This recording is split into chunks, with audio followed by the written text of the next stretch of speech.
Chapter for Divination. Sit back in the chair until the distant church bell rang again. 7 times in a row. Joe Mingrui slowly stood up, came to the cabinet, took out clothes.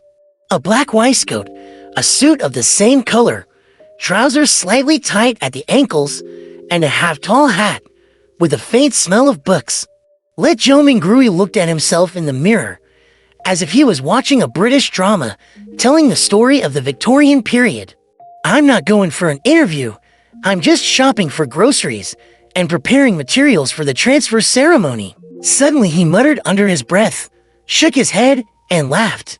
Klein was so focused on the upcoming interview that she became a physical instinct to put on the only decent outfit she had when she lacked concentration. After exhaling, Joe Mingrui took off his formal suit and waistcoat, changed into an old brown coat, and changed his head into a round-brimmed felt hat of the same color. After collecting himself, he paced to the high and low bed, lifted the upper mat, slipped his hand through the invisible hole at the bottom, and found the mezzanine. When his right hand came back, there was a roll of money in his palm, about 7 or 8, dark green and white. This was all that Benson had at present, even for the 3 days' living expenses, of which he had only 2 notes of 5 souls, and the rest of them of 1 souls. In the currency system of the Kingdom of Rune, the soul is located on the 2nd tier, and is derived from the ancient silver coins. 1 soul is equal to 12 copper pennies, and there are 2 denominations of 1 and 5. At the top of the currency is the gold pound, also a paper currency, but backed by gold, and directly linked. 1 gold pound is equal to 20 souls. There are 3 denominations of 1, 5, and 10. Joe Mingrui unrolled the banknotes and smelled a very light special ink fragrance. It's the smell of money. Perhaps because of Klein's memory fragments, or perhaps because of his own unchanging desire for money, Joe Mingrui felt that he was in love with these little guys. Look, their patterns are so exquisite that even the stern and stuffy George III with a 2-handed mustache looks so cute. Look, the watermark seen through the sun is so attractive. The carefully designed anti-counterfeiting label makes it completely different from the fake seductive slut. After admiring for dozens of seconds, Joe pulled out 2 shell notes, re-rolled the rest, and stuffed them back into the mezzanine inside the mat. Smoothing the strips of cloth near the holes, Joe Mingrui folded the 2 notes neatly and put them into the left pocket of his brown and yellow jacket, separate from the pennies in his trouser pocket. With that done, he put the keys in his right pocket, took the big dark brown paper bag, and walked quickly to the door. Tap, tap, the footsteps from fast to slow, and finally stopped. Joe Mingrui stood by the door, his brow furrowed at some point. There are a lot of doubts about Klein's suicide. Will there be any accidents going out like this? After a moment of reflection, Joe Mingrui returned to his desk, pulled open the drawer, and took out the gleaming brass revolver. It was the only weapon he could think of to protect himself, and it was powerful enough. Although he had never practiced shooting, he could certainly scare someone by pulling out this pistol. After rubbing the cold metal wheel, Joe stuffed the pistol into the pocket where the money was. Holding the money tightly in his palm and pressing his fingers firmly on the handle of the gun, perfectly hidden, the sense of security rises suddenly. What knows a little, he suddenly emerged with a worry. Is it possible to misfire? Ideas poured in. Joe Mingrui quickly found the idea. He pulled out the pistol, swung left, and swung out the wheel. The suicide and the empty nest turned to the firing position, and then snapped shut.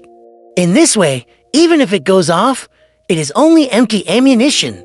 Raised up the pistol, Joe Mingrui's left hand just like that in the pocket, no longer take out. He pressed his hat with his right hand, pulled open the gate, and clanged out. The corridor was still dark during the day, and the sunlight from the window at the end was quite limited.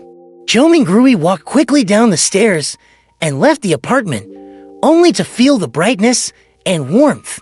At this time, although it is near July, it is the height of summer, but Tingen is located in the north of the Kingdom of Rune, with unique climate characteristics. The highest temperature of the year is less than 30 degrees Celsius on the Earth, and it is even cooler in the morning. In Klein's memory, there are some places on the streets where dirty water flows and debris is scattered. Because of the number of people, because of life. Come here, delicious fried meat and fish. Hot and fresh oyster soup. Drink a bowl in the morning, refreshed all day.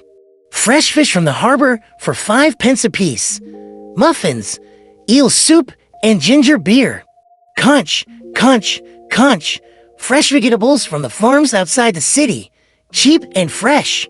The mobile street vendors who sell vegetables, fruits, and cooked food shout loudly and greet the passers-by in a hurry. Some of them stop and compare their purchases carefully, while others wave impatiently because today's work has not yet arrived. Zhou Mingrui smelled the foul and fragrant air. His left hand firmly grasped the gun handle, tightly clutched the paper money, and his right hand pressed the round-brimmed felt hat, bending slightly and bowing his head through the busy street. Where there are many people, there are thieves, especially in this neighborhood. Where there are many semi-unemployed people doing temporary work and hungry children driven by people. Along the way, when the surrounding crowd density returned to normal, Zhou Mingrui straightened his back again, raised his head, and looked at the street. There was a wandering accordion player playing, the melody sometimes melodious, sometimes warm. Around him, many children were dressed in rags, and their faces were sallow from malnutrition. They listened to the music, followed the beat, moved their bodies instinctively, danced their own dance. And their faces were full of joy, like they were little princes and little angels. A numb woman passed by, her skirt dirty and her skin pale. Her eyes were dull, and only when she looked at the group of children, there was a slight twinkle, as if she saw herself 30 years ago. Minsui Chow passed her, turned down another street, and stopped in front of the Slim Bakery. The owner of the bakery, a graying 70-year-old woman named Wendy Slin with a gentle smile, has been selling bread and pastries there for as long as Klein can remember. Well, she bakes her own tingen and lemon cakes, which are delicious. Zhou Mingrui swallowed the spit and smiled. Mrs. Slim, 8 pounds of rye bread. Oh, little Klein, where's Benson? Not back yet, Wendy asked, smiling. A few more days, Zhou Mingrui answered vaguely. Wendy took the rye bread and exclaimed, he's a good, hard-working lad. He'll have a good wife. Here, the corners of her mouth turned up, and she smiled misshavely. Well, now that you've graduated, our Hoi history graduate, well, you'll be making money soon. You shouldn't be living in an apartment like this. You should at least have a bathroom of your own. Mrs. Slim, you look like a young and lively lady today. Zhou Mingrui could only respond with a dry smile. If Klein can successfully pass the interview to become a lecturer at Tingen University, the whole family will indeed go straight to the well-off. In his memory fragments, he even fantasized about renting a suburban single-family house with 5 or 6 rooms upstairs, 2 bathrooms, and a large balcony, and 2 rooms downstairs, a dining room, a living room, a kitchen, a washroom, and an underground storage room. This is not an extravagant hope. Even a trainee lecturer at the University of Tingen can earn 2 gold pounds a week. And after being converted to 3 gold pounds 10 sous, you know, Klein's brother Benson, who has worked for many years, is paid 1 pound 10 sous a week. The average factory worker is even less than 1 pound or a little bit. And the rent of a single house ranges from 19 sous to 1 pound 18 sous. That's the difference between making 3 or 4,000 a month and 14,500 a month. Zhou Mingrui muttered to himself. However, All this is conditional on passing the interview at Tingen University or Baeklan University. As for the other route, people without background could not be recommended for public office. And for those who studied history, the range of employment was even narrower. And there was not much demand for private advisors to nobles or bankers and industrial tycoons. Considering that Klein's knowledge has also become fragments, incomplete, Zhou Mingrui's expectations of Mrs. Slin are full of embarrassment and guilt. "No, I've always been this young," Wendy replied humorously. While speaking, she loaded the measured 16 rye bread into Zhou Mingrui's big dark brown paper bag and a stall of right hand-rolled ninapence. The weight of each loaf of rye bread is about 0.5 pounds, and the deviation is inevitable. 9 pence, wasn't it 11 pence the other day? Zhou Mingrui unconsciously asked. It was 15 pence last month. You have the repeal of the corn bills to thank, and the people who marched. Wendy smiled, spreading her hands. Zhou Mingrui nodded vaguely, and Klein's memory of this was somewhat incomplete, only remembering that the core of the Grain Act was to protect the price of domestic agricultural products, and that before the price rose to a certain extent, the grain from the southern Fenaport, Masek, Remberg, and other countries would not be imported. Why are people marching against it? Without saying more, Zhou Mingrui was afraid to take out the revolver, so he could only carefully pick out the bills, take out one of them, and give it to Mrs. Slim. After retrieving the 3 copper pennies and stuffing them into his trousers pocket, he carried the paper bag containing the bread and headed for the lettuce and meat market across the street for the lamb stew with tender peas that his sister had told him to cook. There was a municipal square at the junction of Iron Cross and Daffodil Streets, where tents had been set up, and clowns in funny costumes were handing out leaflets. Tomorrow night, the circus? Zhou Mingrui looked at the leaflets in the hands of others and whispered out the general content. Melissa's gonna love it. How do you charge for tickets? A flash of thought. Zhou Mingrui close to the past. He was about to question one of the red and yellow clowns when a husky female voice came from his side. A divination. Unconsciously turning to look, Zhou Mingrui saw a woman in a pointed hat and a long black dress standing in front of a low tent. Her face was painted red and yellow, her eyes dark blue. No. Zhou Mingrui shook his head and answered, where did he have spare money to divinate? The woman smiled and said, Midarot reading is very accurate. Tarot. Zhou Mingrui suddenly froze. This pronunciation is very similar to the tarot cards on Earth. The Earth's tarot cards are a kind of fortune-telling poker, but there are more graphic cards with symbols. And so on. He suddenly remembered the origin of tarot divination in this world. It does not originate from the 7 Orthodox deities, nor is it an ancient relic, but was created more than 170 years ago by Russell, then consul of the Republic of Intis. Invented by Gustav.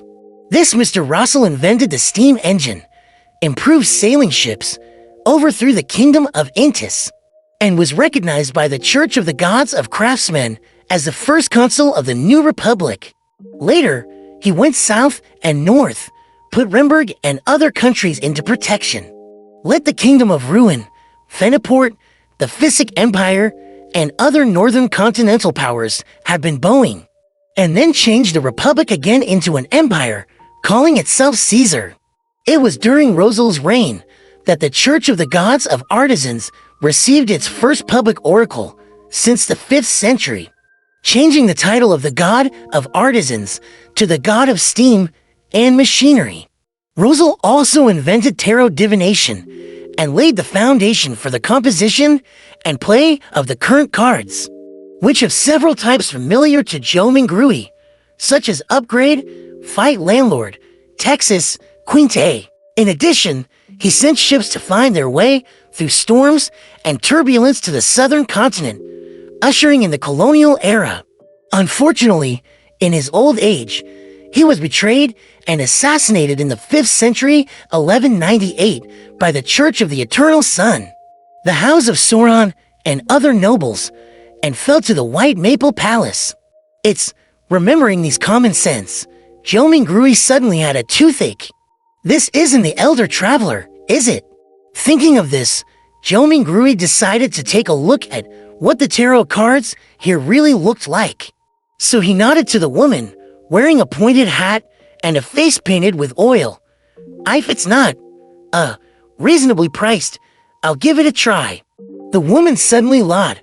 Sir, you are the first person to come today, free of charge.